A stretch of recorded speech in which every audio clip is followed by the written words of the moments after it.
previously in the Man of Guthix. As we have now made our way to Great Corrend and Arceus Library, we are keeping up with gathering books for the NPCs for some magic experience. So the early levels for our magic didn't really take too long, and as you can see, we are already making it to the desired levels. The first crafting levels will be gained through shearing the sheep in Lumbridge and then spinning the wool into balls of wool in the Lumbridge castle, banking it in the bank above the Lumbridge castle. And then made our way to the museum.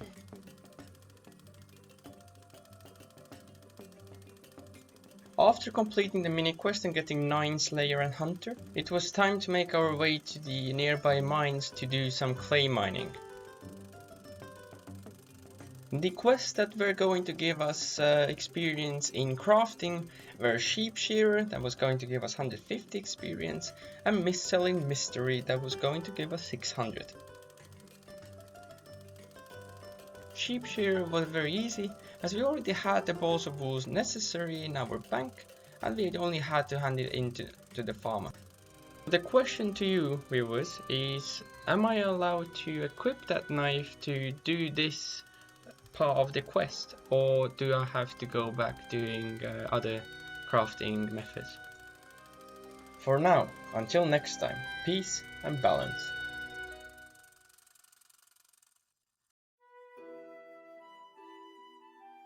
Welcome back, followers of Guthix. The last video ended with a question, a dilemma whether I should be able to use the knife to finish the quest Mist-Selling Mystery, or should I go back to training crafting in some other way? Thank you all for sharing your thoughts about this in the comments, and as you suggested, I will not be using the knife to complete the quest.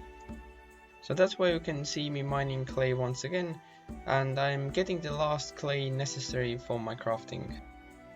Getting the missing clay didn't take too long, and after we had gotten all the clay we needed, we made our way to the closest Varrock bank to start humidifying it. The half completed quest Mist-Selling Mystery hasn't gone to waste now completely though, as now we have all the buckets needed to do humidifying efficiently. In total we have now got 165 clay that we will humidify and turn into pottery for some crafting experience. This will be enough to get us to level 20. The first few wet clay we turned into pots, and after that we made bowls. To make these pots and bowls, we took the wet clay to the barbarian village, used it on the spinning wheel, and then fired it up in the furnace next to it. Level 20 crafting is really important for us, because now we are able to make our own sapphire rings that we can turn into rings of recoil. Whilst we were doing our crafting grind, we were also visited by a mysterious man who wanted us to complete his labyrinth. The rewards for the labyrinth weren't very useful, however. We only got some chaos runes, some arrows that we cannot use, and a potion. It was a nice break to crafting though, and very soon after we made it to our level 20 crafting. The next step now is to figure out how are we going to get gold bars or gold ore constantly. Luckily getting sapphires is easy, as we can just buy the uncut sapphires from Alkari, the gem trader, and then cut them ourselves, as it just requires 20 crafting and we already have that. The most obvious way for us to get constant gold bars is to make them ourselves. This, however, requires 40 smithing, and to be able to mine the gold ore ourselves, we also need 40 mining. Smithing is very slow skill, and to get the early levels, I decided to do the Knight's Sword quest from Falador.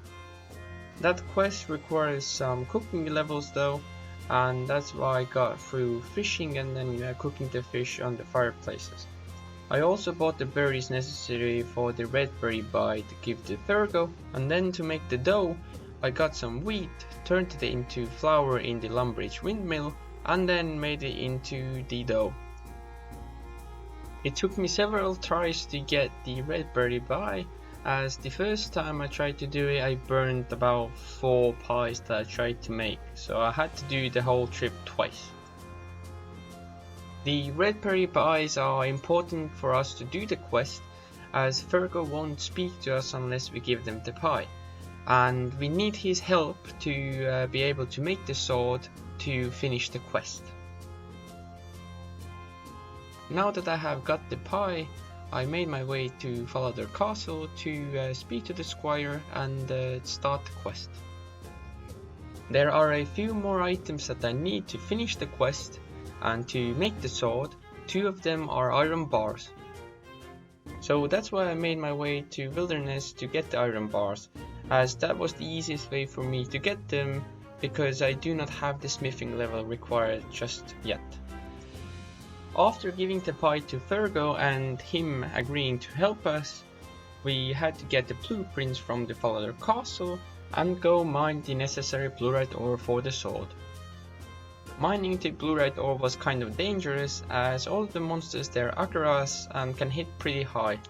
So I took some healing food and made my way to the caverns, and luckily we got out of there without much trouble. As we have now received our smithing experience and levels from the quest, we are able to go start doing mining. We will be doing mining up to level 40 and banking all of the iron ore that we mine. When we reached level 40 mining, we got ourselves the first gold ore ever and made our way to the nearby furnace. For the smithing experience and levels, we smelted all the iron ore into bars with a success rate of about 50%, and then smithed all the iron bars into iron scimitars and iron daggers. We also started Rune Mysteries, as it is a prerequisite for us to do another quest in Al-Kharid that will unlock a rune shop there, so we could buy our cosmic runes for enchanting our sapphire rings into rings of recoils.